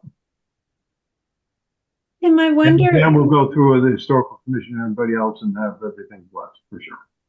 I wonder if you've the new sign that the historical commission put up on the common does have a QR code that people can look at that'll tell them more information. I'm wondering, Diana, I know you're on here. Diana, could you tell us a little bit more about what that QR code does on the sign that's already there? She may have stepped away. Oops, here she goes. I didn't know that there was one out there. I'll have to go look at it. Yeah, there is one, and they just put it up. There was a little nice. Here's great. Diana. Diana, can you talk a little bit about what the sign leads you, the QR code on the sign leads you to? I think right now it leads you to our webpage on the town website. However, once we do get the walking tour published and once we get the audio driving tour published as well, it will link there too, which will also be linked from our webpage. I mean, we can also collaborate with Tim and whoever. If there's more historical information we want to put up, we can also link it to the application to use the common as well. Ultimately, I would like the historical commission to have a conversation about signs since there are current bylaws about signs on the common. It just seems like it might be duplicating what's already out there. It would be. I'm sorry, we didn't know anything about the sign that was still existing. So yes, we will certainly work with them. The selectmen they do want information out there in regards to getting to the proper information on how to sign up to utilize the commons. So we'll work with this. So commission for sure. So we'll pull this and work with them. That'd be perfect. Yeah, if you can try to look at it by March 3rd, so you get a sense of if it meets your needs. Great, I will. Or doesn't, and again, because it's the QR code, it can change over time easily. Yeah. But it's a beautiful sign. It's a historical looking sign. It's got lovely wording about the common on it, and then the QR code if people want more information. So, and you're not gonna get cars going by. It really is people on the common because they can't read a sign or do a QR code from a car. So this is pretty. It's only on one side. It's on the north side of the common, but it is a beautiful sign. So that was one thought was you may not need to do a whole lot more if that might meet your needs or not. Or maybe the historical society not the society, the historical commission might share their sign with you and you could put it like underneath No, go look at it and see what there is, I and then don't we'll want work to off of that for sure. place the commission on the spot, but you know, again with CPA, signs are a little problematic. You know, we said okay for the historical commission because they're the historical commission and they're part of the CPA committee. And theirs is a So historical sign. It has historical pictures on it. It has, you know, yes, really. but you know, how to reserve the common, I'm not sure about that. Also, I would personally like to see exactly where on the common it's going to be, and possibly a mock-up of the sign, and you know, the wording and that kind of stuff. So I don't know if you can have all that stuff in 2 weeks, but maybe this is a project to think about for the next cycle in 6 months, when you can have all this detail. That probably will push us to the 6 month time frame. Yeah, I think the more detail you can have in a project like this, the easier you have getting it through. Yeah, Just to be clear, it's 3 weeks. 3 weeks. Yeah, thank 3 you. weeks. It Yes, seemed like thank it was 2 weeks was quick, but yeah, 3 weeks. Good. I just want to also point out the Historical Commission, and Diana, you can correct me if I'm wrong about this, but the Historical Commission has also been charged by the Select Board with finding out how other towns use their commons and bylaws for those commons, and we've been working on that for at least 6 months at this point. Yes, the select board probably last spring approached us about rethinking the application for the common and the uses of the common. So we have been doing that research that Sherry explained, which has led us to researching towns around us and other towns in the Commonwealth about the application process and charging appropriate fees for the use of the common. That research is ongoing. We're hoping to have a report soon to present to the select board. Wonderful. You know, if I can be so bold as to suggest a possible project to the DPW, there's that stone fountain or circle or whatever it is on the common. People know what I'm talking about. You know, That's also on our long list of things to look into, right? Andy. It definitely seems like repairing, restoring that would be a good CPA project. Bringing potable water or electricity to the common, so it could be more easily used. That would be a good CPA project. Just 2 suggestions. Nice. Okay. Anything else for Tim? Tim, thank you very much. Well, thank you for your time. We'll see you in 3 weeks. Yep. Take care. Very good. All right. John Schott's been very patient for the First Congregational Church, and I'm, as a member of the church, I don't think I'm conflict of interest because whether this goes or doesn't financially have any impact on me, but I am going to recuse myself just so there's no chance people think it's not appropriate. That's me also. All right, can you hear me? Yep. Do you want me to step in, Mary? Yes, please do. And sort of lead things? Okay. Are you both stepping out of the discussion, or are you not voting, or what's the extent of your? It's the discussion as well. Okay. All right. Because I did look this up, and technically, this is not a conflict of interest situation, because the CPA committee is not the controlling authority, and unless you're on the board of the church. But I understand that you, the appearance, you want to not have that. So, well, Sherry is an officer. I'm an officer in the church. All right, yeah, that makes it a little bit different. I'm the historian. I don't think that's quite an officer. So, okay. With that said, John, you want to take it over? Sure. we've been a little bit on the side in regards to back in 2021 when we actually asked the CPA for the 100,000 to start for the funding for part of the church in the front that we knew has some major issues up on the steeple part itself. And we started moving forward. We did locate a company that was up in New Hampshire, and they were did a lot of church steeples throughout New England and some down towards Washington, etc., out there. And we did find them. We did talk to them. They did come down and do some looking into the steeple itself. And they did come back with a quote for us, which we thought was relatively a good quote from them.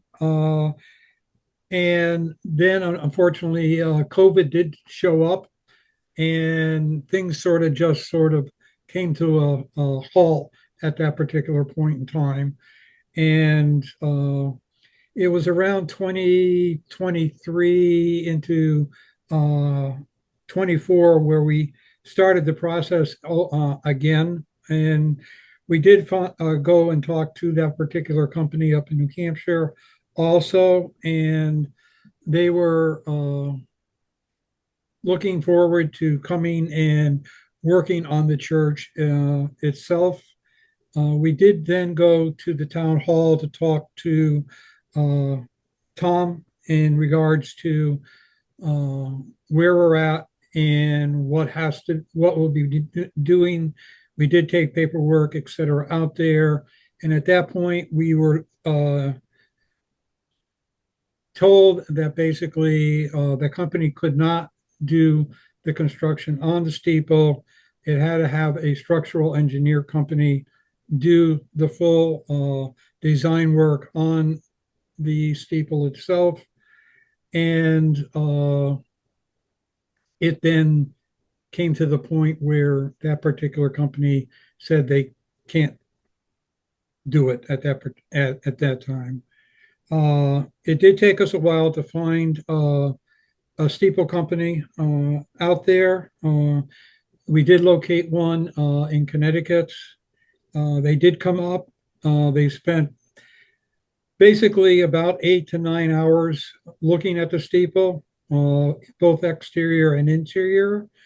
And we then started looking for a construction company to come and also do some looking up at the steeple, et cetera, out there to see if they were interested in doing the repair work for the steeple. We did get together with both of them, and the company that we are looking to use is a company that is over in Hatfield, and they are they are the ones that just had taken down and then put back up the steeple in South Amherst at the church in over there.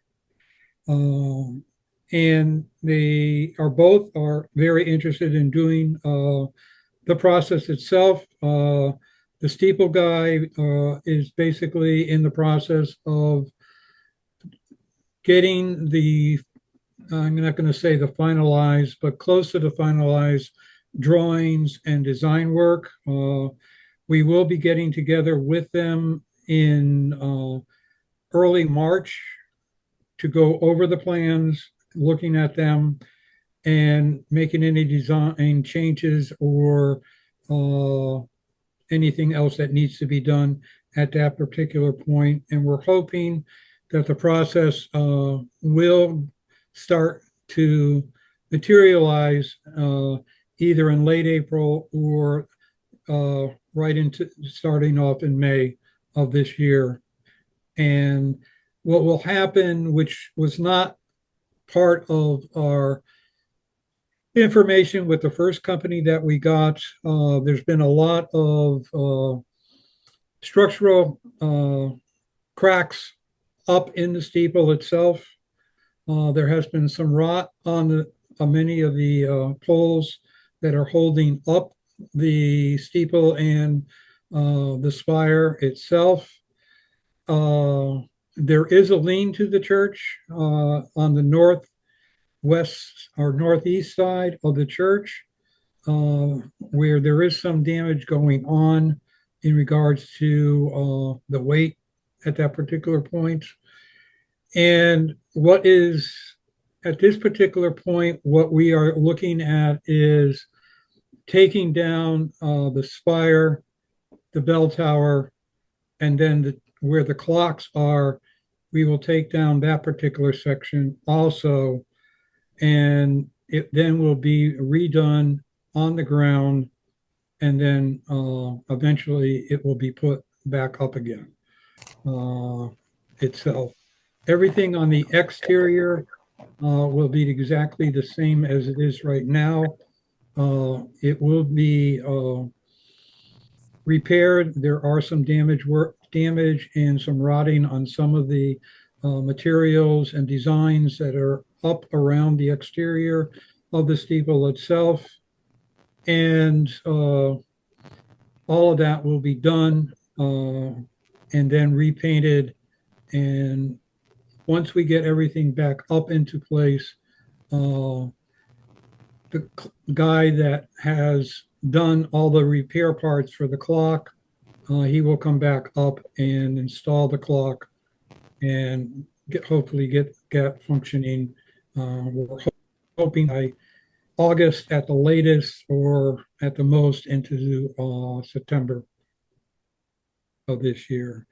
And one of the things we have been looking and talking with both companies is the fact that the cost of materials has increased considerably.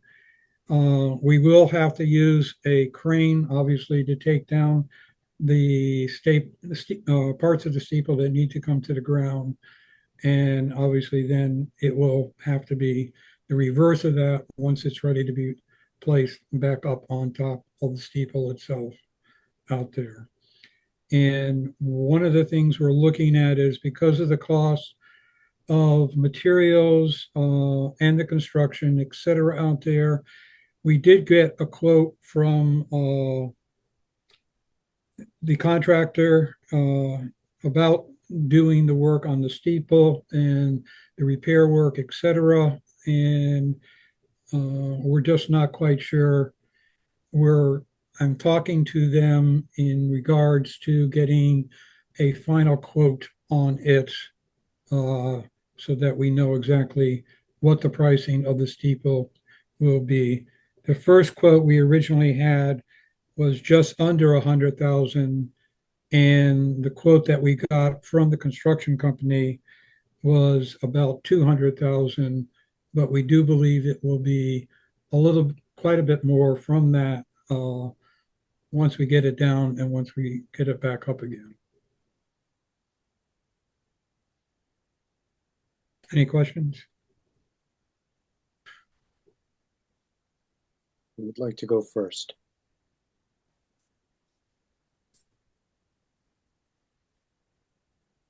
No questions?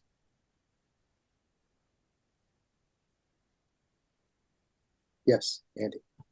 Anybody? Just to confirm, sorry if you mentioned it, and because my audio has been kicking in and out a little, whether or not there was going to be if there were structural repairs needed below where that was going to be removed. I think there was some question of settling, or is that just happening only on the upper parts and is not affected in the point going up? Obviously the spire is all the way at the top. Right underneath the spire is the bell area, and right underneath the bell area there's a large where the clocks faces are on the church. Most of the degradation on the inside is actually in the area that is where the clocks are itself. There is some deterioration up on the top where the bell is, but from the bell up to the top of the spire, we believe all of that is in really good shape. The only thing we're concerned a little bit about, and we'll know more about it once they get it down, is we may have them take off the exterior shingles that are on there, because we do believe that a lot of those have been on for at least 100 years, and replacing them with same type of shingles on it itself out there. But most of the deterioration is where the clock is on the front and the sides, etc. Inside there is where a lot of the damage on the board, or not the boards, but the large pieces on the inside, are where the issues mostly are in that area. And Okay, that section there, we do believe needs to come down with the size of the beams that are in there. They're huge. Sure. And then if there is damage there, obviously, and I'm not sure what they're taking down is below that horizontal seam on that below the clock, or does it go all the way down to the roof? Now, just from the bottom of the belt issue, and then just to the bottom of where the clock is, there's sort of a beam, not really a beam, but a board's running across in that area. From the bottom part there to the front edges will be stayed in place. So I'm sure the engineer will check all the way down to the ground just to make sure that anything below that is also addressed. Correct. Before we put it all back up. Yeah. Okay, thank you. Other questions? Yes, Mark. Could you remind me where we stood with kind of the V1 question of, how long before what time period would the grant be have to be paid back? And then after a certain amount of time, it was not. Wasn't that something that we debated years ago? Yeah, you mean the 2021 one? Yeah. Yeah. There was, when we were at the town meeting at that particular time, there was some talk on the floor in regards to the church and it being a religious blank church itself, and there was not a lot, but there was some people that were in the meeting that were against the CPA going and funding it because of the fact that it was that type of a church.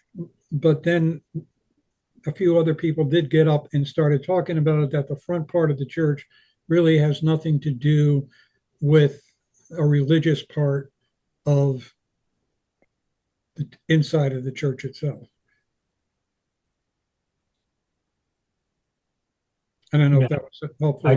I just can't remember if there was there a 10 or 15 or 20 year, if for any reason the church was sold in that time frame, that it would have to be paid back. That's something that we can discuss as a committee, if that's Okay. a restriction that we want to place on it, on the grant. We can So we can did do we that. not put one on the first 100,000? I can't remember. I don't think so. I don't believe we did. Oh, okay. I think the committee felt pretty secure that they weren't going to sell the church. So However, we did require it for V1. yes, because that Right. wasn't a church, that was a private business owned by an individual.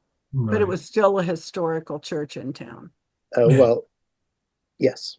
Yes, part of the, And this is a historical building. That Yes, it happens is. to be a church. Yep. And V1 was a historical building that at one time was a church, now privately owned. In a way, the congregation owns this church. And I would feel more comfortable putting the same, whatever, 10, 15, 20 years, whatever it is, on First Congregational, because we required it on the Catholic Church on Route 9. We required 5 years for Porter Phelps. I'm talking about the V1 church, the one that used to be a Catholic church. We required that time period, and then when it got to town meeting, even more problems were put on it. Wasn't the time restriction increased? I'm sorry, I can't hear you. Whoever's speaking, I can't I'm hear. sorry. It's too garbled. It's Ray. Was it increased? It Yes. started out 5,000 and at town meeting, it brought up to 20, which killed the project for V1. That's right. So for Phelps, What? we just did 5,000. We did 5 years in the grant agreement. We didn't really make an issue of it at town meeting. We Right. included that 5 years. I don't think the church is going anywhere. I mean, I don't think it is either, but what I'm saying is we required, and then the townspeople actually at past town meeting to make it up to whatever it was, right, Mary? I can't remember, 15, 20 years. I agree with you. I mean, I think I agree with you.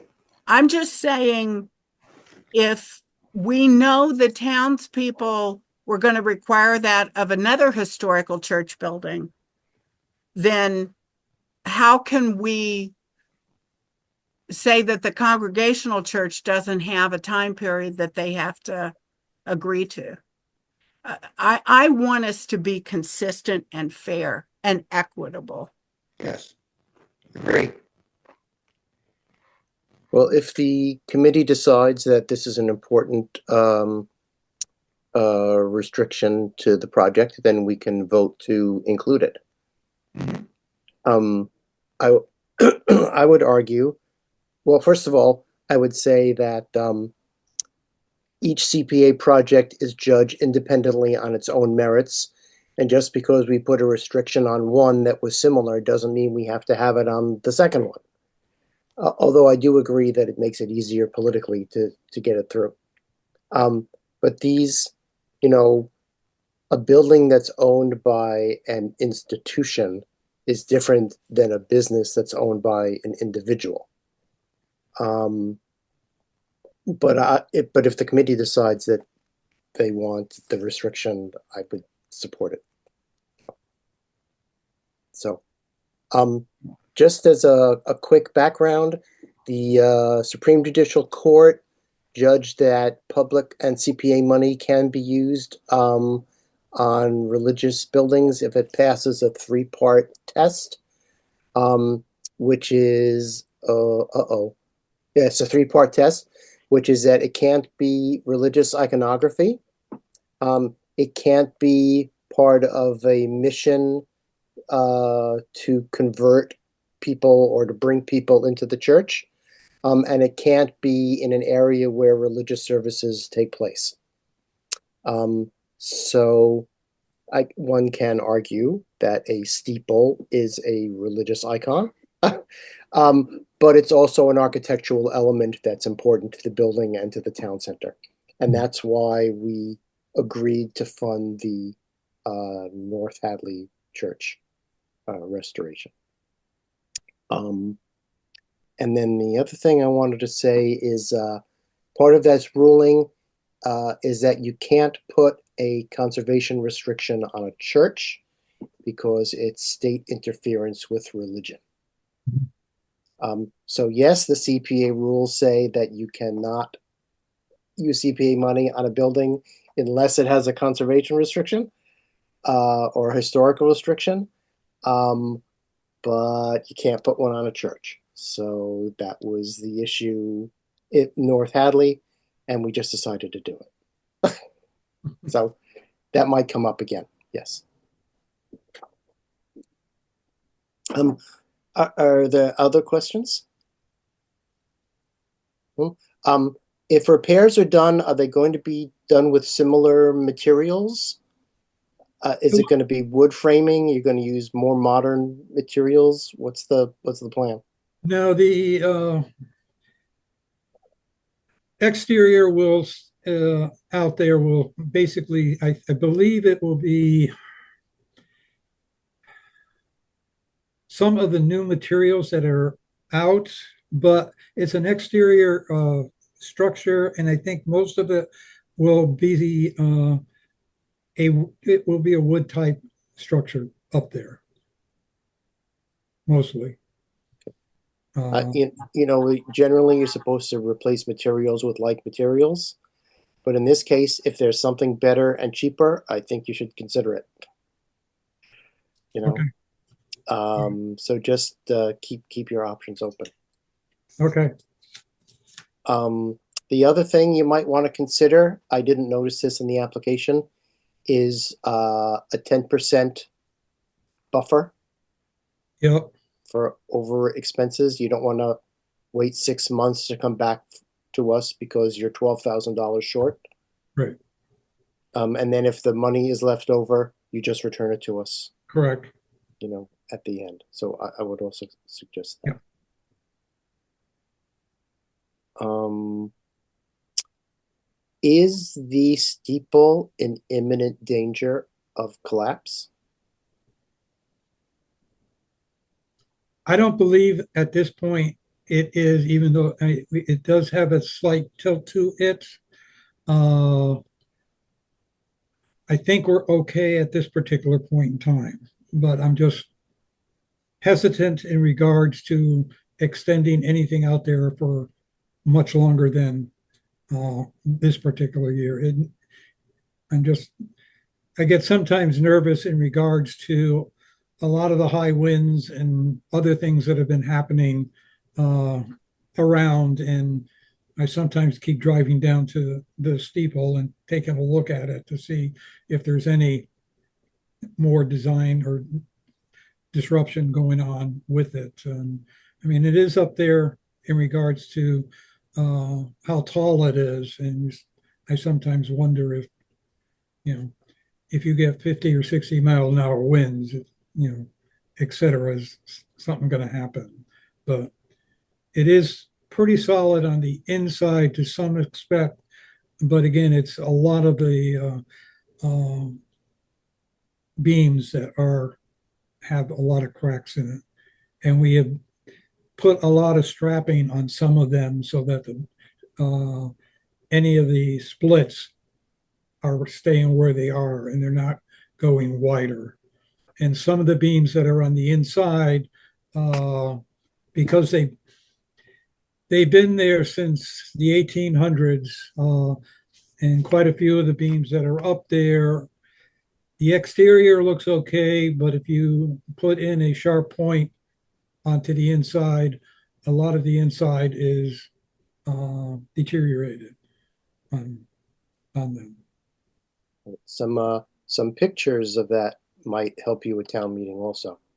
Yeah, I have a ton of them at this point. This is an important project for the view shed of the historic center of Hadley. Yeah.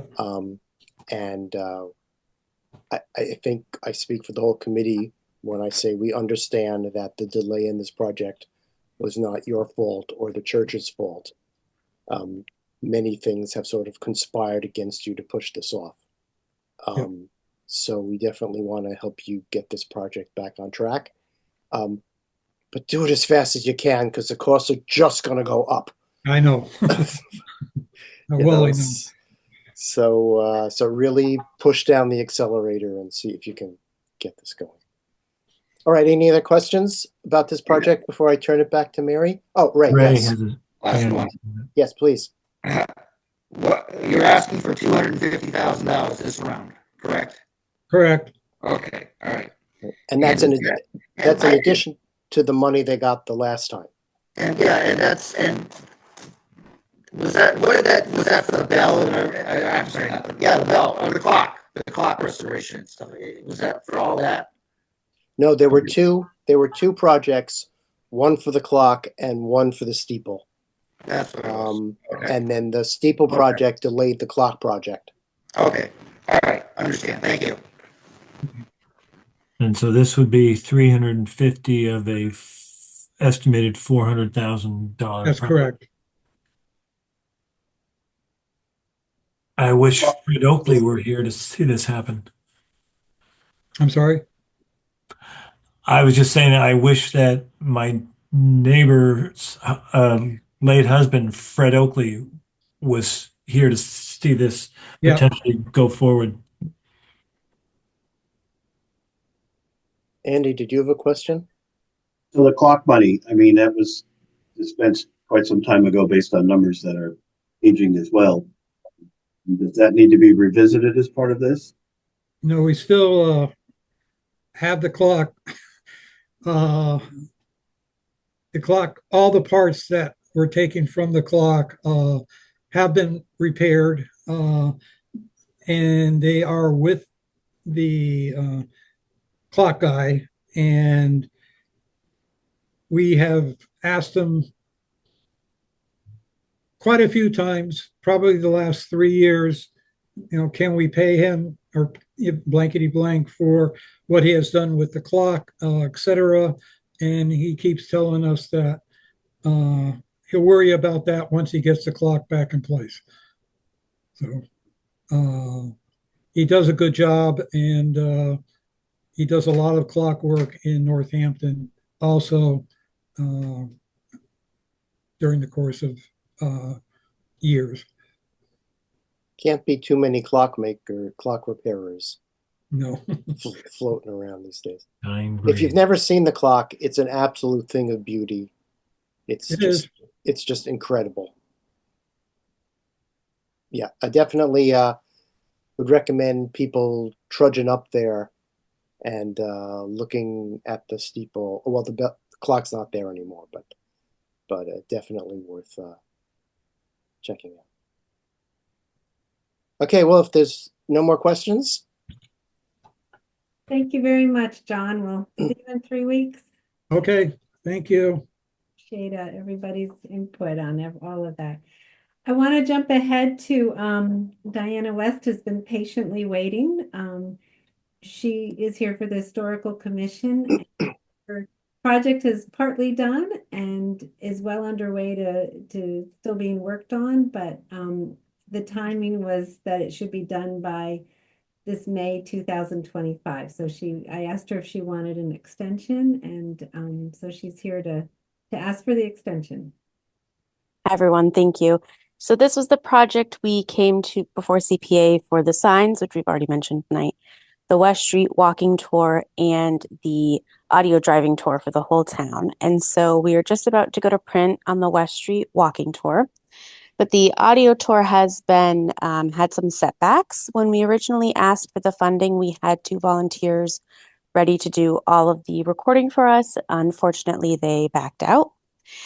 Since that time, Brianna Quinn has joined our commission. She's actually a professional voice actor and has a lot of experience with recordings of this type. And she has been working with Alex at Hadley Media to get this done, but unfortunately, there's been a number of scheduling conflicts between Alex and Brianna. So she is hoping to get it done in the next few months, but we're asking for an extension of 2 years just to be on the safe side so we don't lose that funding and we make sure that we do this the right way, the professional way, and we are able to then post it in perpetuity somewhere, and that's probably where the funding would be used. So you're asking for another 2-year extension? Yes, because I don't want to have to come back and ask for more time. We'd rather do more than less, though. Yes. Can you remind us how much it is? I believe overall what it came down to 15,000 for the total, and there's $4,809 left to spend. Yes. So ultimately, we think that printing the walking tour is going to be about $4,000. So really, it's just the $800.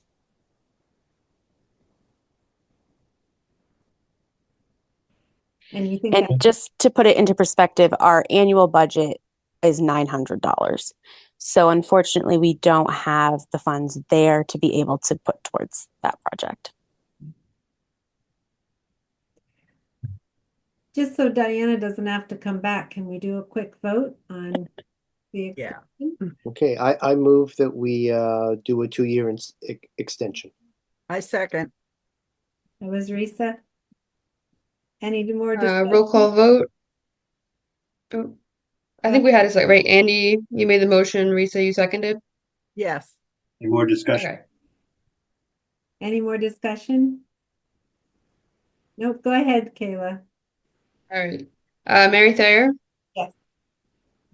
Andy Morris Friedman, Yes. Sharon Parsons, Yes. Ray Michkowski, Yes. Mark Dunn, Yes. Andy Klepacki, Yes. Adam Burgle, Yes. and Diane Kiarasioklos. Yes. Yeah, you got to get me, and I say yes. Oh, sorry, Risa. All right, thank you very much, Diana, and thank you for your work on this. It really is. Thank you. So even though you don't have to come back to our next meeting, you're always welcome. I appreciate that, Andy. I'll consider it. Okay. Thanks, everybody. Thank you. Okay. Just want to make a note that the only other project that's coming due is the Russell School study, and our town administrator said that it will be, Mike said it will be, should be done like very soon.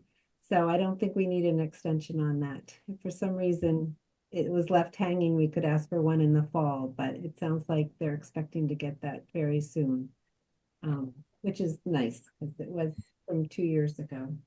That's the Russell School. That's, yes, the Russell School study.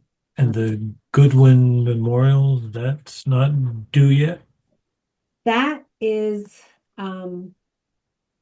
there's nothing outstanding on the Goodwin. The Oh, okay. funds that were for the Goodwin were clawed back because they weren't at all they were no longer what was needed, what they had Gotcha. been done for. So that eventually will probably be asked. What there is right now is the needs study, which includes looking at Goodwin and Town Hall in terms of office space. And I think that's just getting off the ground. So that's the study, is what would go over there in Town Hall, and then it would be how to make that happen, I think. So there is one. It's just it's that stage. It's getting late, so I just want to do one more thing before we stop, and then hopefully we can get through the whole rest of this list at our next meeting after we vote on the projects. And that is, I'm going to put up the treasurer's report again. And it's to just, if we can vote on the set aside, then it helps with, doing up the warrant article drafts for next meeting.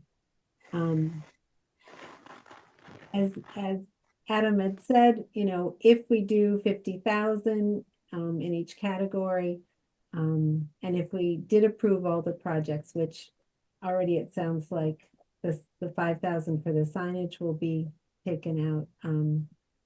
And we'll see about all the others after our vote. But we still have a good amount, which is great in the CPA. The 50,000, we are supposed to do 10%. It's 50,000 is pretty close to what the town took in last year. It's just hard the 50,000 that we're budgeting is supposed to be for what we expect for fiscal year 2026. It's not what we expect for the one that's half done. It's looking ahead to the next year. So the town is pretty steady. I'd expect it to be at least 350,000. But what the state will do and what the earnings will do are the real unknowns. So for me, I think 50,000 is a reasonable amount to say we do expect that amount. So that's my 2 cents. Does anyone, somebody could make a motion to do that, or we can have more discussion after. or I'll make a motion to have the set asides for each of the three categories be 50,000. I'll second, or whoever. Mary and Risa, any discussion of that? Just to be clear, so we're estimating between the town portion, the state portion, and the investment that it will be roughly in the $500,000. Correct. Okay. Yep. And it's conservative. I mean, we don't know what the state will be. The base, if you were not at 3%, you received last year, I think it was 23%. This year that might be a little low. It might have been 39% last year. It was only 18% this year. So a whole lot of towns and cities only got 18%. Now we got 43%, because we're 3%. It also helps that we're a small town. It's a lot easier to give us 150,000 than it is, Boston gets 20 million. So to up there's a lot is a lot more dollars. So some towns did better than 43%, but they didn't get more money. They were much smaller towns. So Hadley did very well, in terms of looking at the other distributions of the state to towns and cities in terms of percentage. So that's nice, but it's still, I'm not sure people still aren't refinancing, and housing still seems to be on the downside too. What really drove it here was in the couple previous years was all the refinancing that went on when rates got so low, and house sales were booming, but also then again, 10 million and 20 million was put in extra by the state as well. So I think that's the main reasons we were at 194.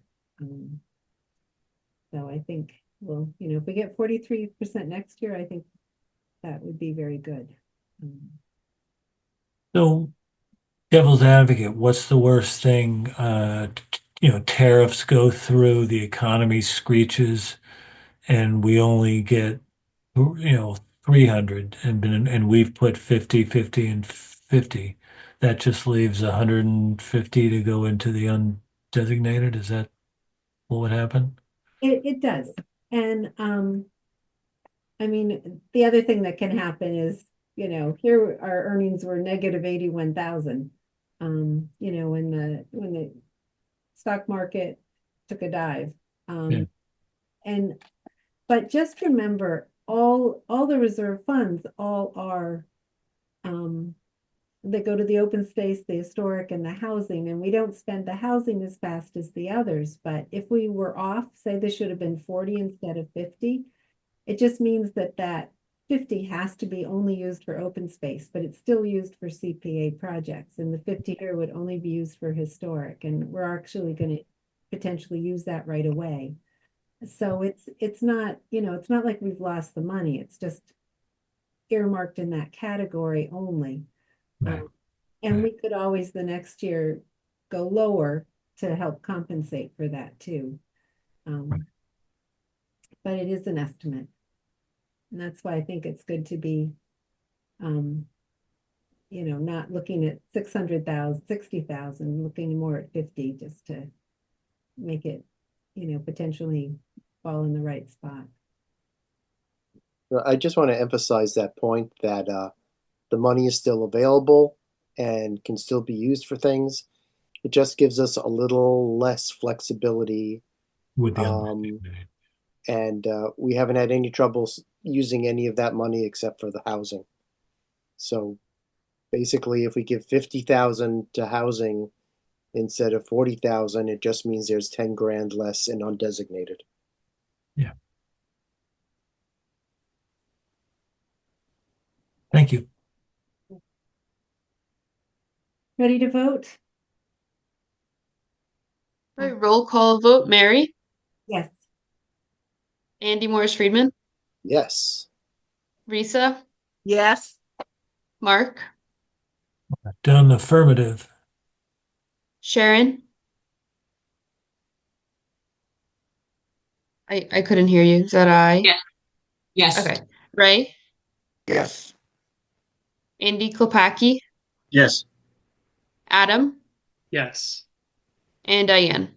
Yes. And the other thing we need to vote on quick is how much we're asking for our administrative expenses, which we just do one total figure. Last year it was 10,200, but that splits out the payroll and that splits out just our committee expenses, which really is 1,750 goes towards the Community Preservation Coalition dues. And then occasionally we've had other things. So it's like the newspaper article for a public meeting, or if we wanted to buy Kayla a file cabinet for all our files or whatever, or if we needed some attorney response or something like that. So it's nice to have some. I would recommend just, 4% on top of this. We have nothing to do with what Kayla's salary is, but it's nice to put a little more in there if the town is able to do that. So I would recommend 10,400 be what we request for our administrative expenses and payroll. We'll move that. Sherry, you move that? Is there a second? Second. Ray? Second from Ray. And that does not include our annual holiday party at the Honolulu Hilton. We're working on that. We can, our maximum. Separate vote. Not supposed to talk about that, Mark. That's the clawback money, right? Hey, what have I been missing? Mary, do you know what our expenses were for last year?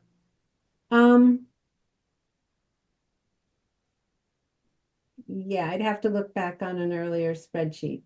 Because that money it's supposed to go back to undesignated at the end of the year, right? Yeah, it zeroes out at the end of the year. We start with, we started July 1st with 10,200.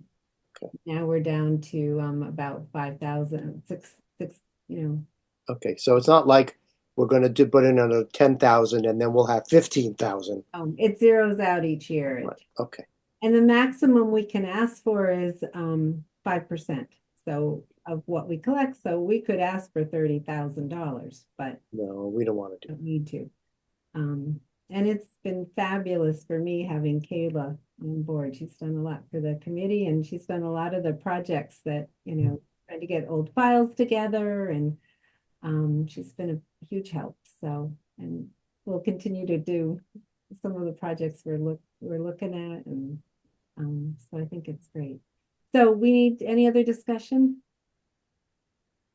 Andy, you've been our Boston reporter. That's not costing you anything. You're zooming out to Boston? Yes. Okay. Yes. They are planning to have a meeting, I think, in Somerville, but I'm probably not going to go. Okay. Thank you. All right. Can we do a vote for the 10,400 for our administrative expense? Right. Roll call vote. Mary. Yes. Andy. Morris Friedman. Yes. Ray. Yes. Risa. Yes. Mark Dunn. Yes. Sharon. Yes. Andy Klopacki. Yes. Adam. Yes. And Diane. Yes.